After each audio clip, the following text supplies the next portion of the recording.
Hey guys, it's Sasha with Rice and Raw, and I was thinking today that I have all of the data that when I originally started looking into a high carb vegan lifestyle, I have all this data of all the food that I ate for about 2 months on Cronometer. So I went on Cronometer and I looked all the way back, like a year and a half or more, and I found like all of my food logs, and I decided to make graphs out of it to show you guys just visually kind of how, like, some battles I had in the beginning and how I started eating a high carb vegan diet. Some people might think that this is excessive to make charts and graphs. I personally am a big Excel fan and I love visuals. I think it's very helpful, and I thought that mapping it on a bar graph would be very helpful just for people to understand kind of my background, how I started, because I hope people don't get the wrong impression that I started eating perfectly, I started losing weight really quickly. That's not the case. I had a lot of ups and downs. I will explain in the video. Okay, so here is my first graph. I have two. Yes, it looks like there's a lot going on, but I'm going to explain it. So I decided to split up my calorie intakes. The green is a high carb, low fat goal type of food, so most of it is going to be raw. There is some cooked food in there. I included tofu, things that I would eat now. I did include in this category. Sometimes there may be some beans or quinoa, but mostly it is fruit and rice. And I was in college during this time, so I was eating what the college was providing me, so maybe a bit higher salt content, maybe a bit higher fat content, but still in the range of 80-10-10 ratio. And then the pink or light orange, that's the unhealthy food. And when I say unhealthy food, I'm talking about non-vegan products like dairy and eggs. I did not have any meat during this time, but there's also like tons of cookies. That was like probably my kryptonite, was cookies and brownies and cakes that the dining halls provided me, cheesy crackers and chips and all that crazy junk food that is not vegan at all. I included in this category. And the red, that is alcoholic beverages that I had when I was going out.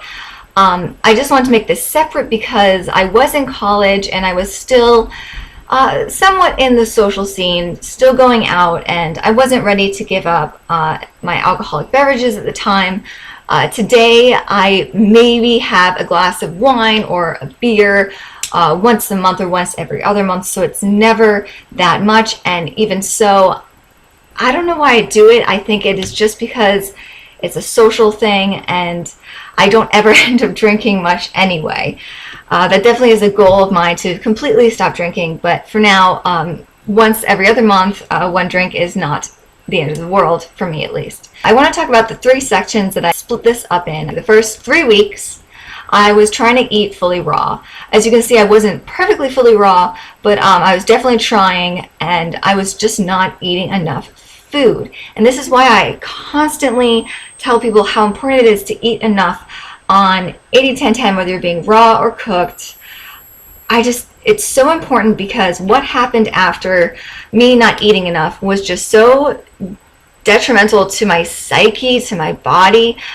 Oh my gosh, it was terrible. I went on a 2-week binge. Like I said before, this is non-vegan food in the pink. And oh my goodness, it was terrible. It was 2 weeks of hell. And the weird thing is that I actually kept track of all the food I ate, which is kind of messed up on its own. I'm able to see how much I'm eating, and yet I can't stop.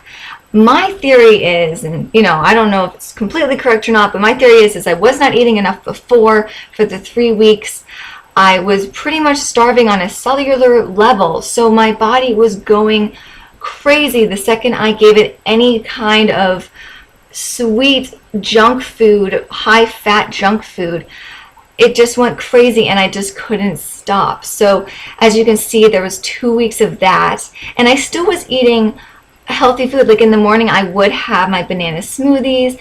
I would try my very best to get in more vegetables and greens and fruit during the day, but honestly, by 2 o'clock, I was probably already binging out on anything I can get my hands on.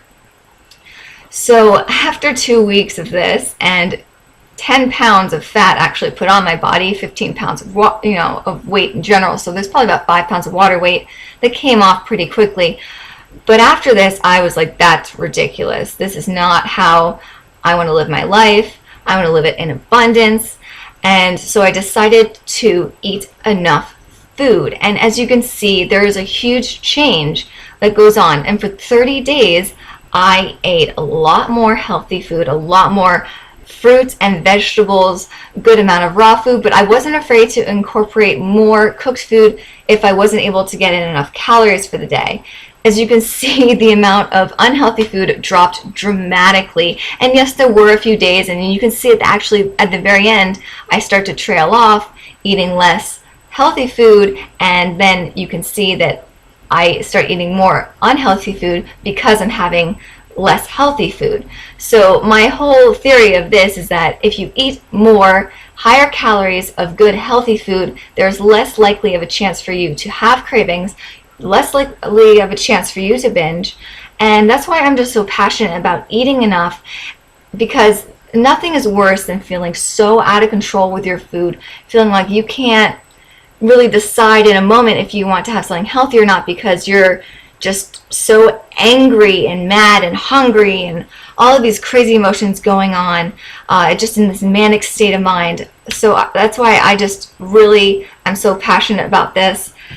So I just wanted to share my experience. Again, this is my experience, and of course the numbers might not be exact because I was, keeping track of it through Cronometer, but of course, things are going to vary, probably 10 to even 20%. I've heard that people over or underestimate their calories.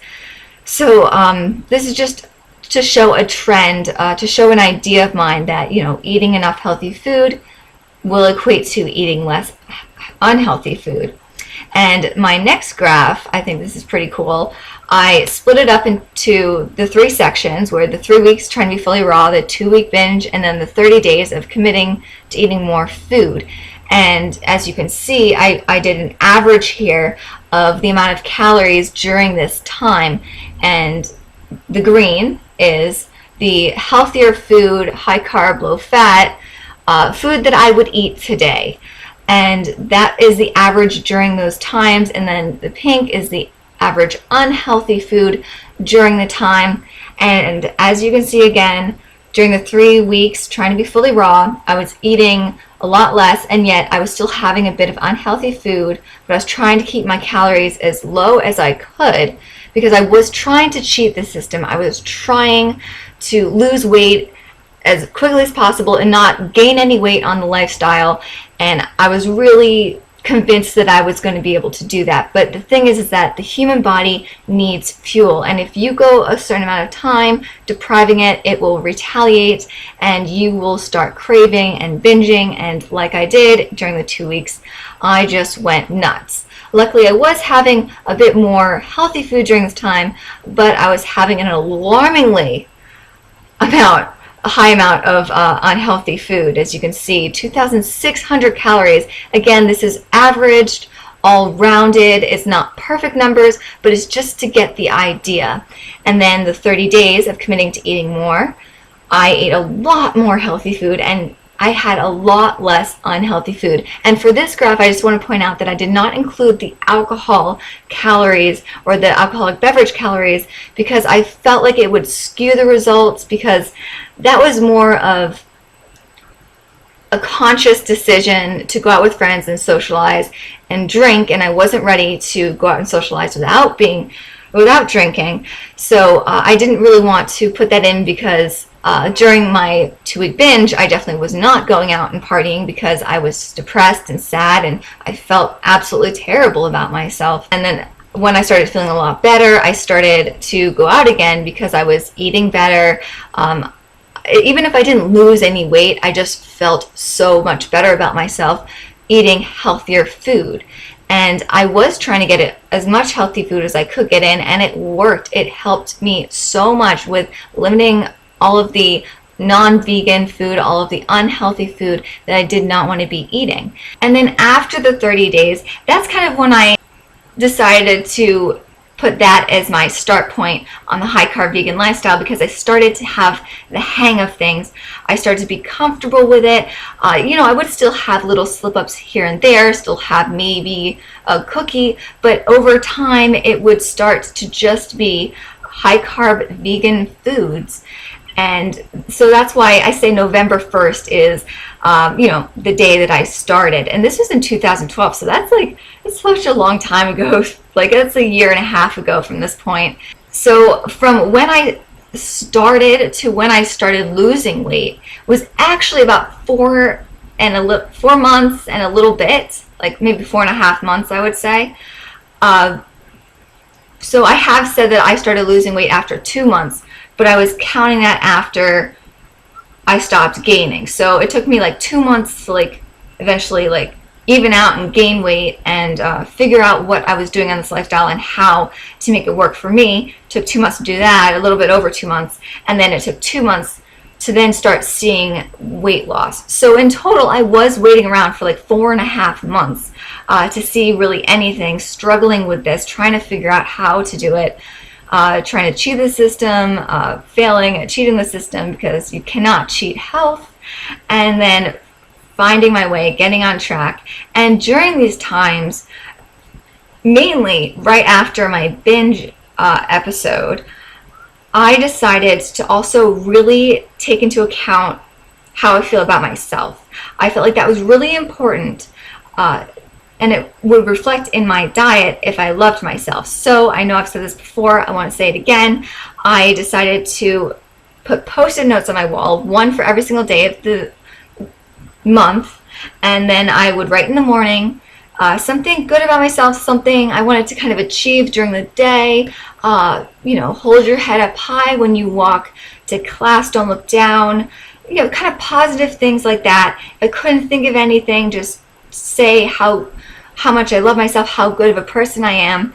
I need to remind myself, because at that time in my life, I really did not like myself. I was still battling with my eating disorder, and I had a very low self-esteem. So I would do that every morning, and then at night I would congratulate myself on something, anything, even the smallest thing, like, congratulations, you went to class today, you're one step closer to being, smarter, like even more smart, and trying to phrase things in a way where it was very positive. And I did that for 2 months, and it made a huge difference. I started to have confidence in myself. I started to value myself, and of course it started to reflect in my diet. I started to want to give myself food that I knew was good for me. And I just wanted to share this experience with you guys because I just am so passionate about eating enough food. I think it's a huge shame that people go through their whole life thinking that they need to always be cutting calories, cutting carbs, and that just can really lead to really, really bad mentality towards food and towards yourself. If you're always failing at a diet, you're going to get down on yourself. So go on a lifestyle that is achievable and sustainable for you. So again, I just want to stress that this is my experience. The numbers might not be exact, and then the second graph, the numbers are averaged. It's just to show a general idea of why I ran into issues in the beginning, and I just hope that this can help people to avoid those type of issues and to just start eating enough and to start taking care of themselves and focusing on affirmations and loving themselves. I think that's just so important. And that's really the goal of my whole channel, is to help people create a better and more positive experience with food and to create a better and more positive experience with themselves. All right, guys, thanks for watching, and I'll see you later. Bye.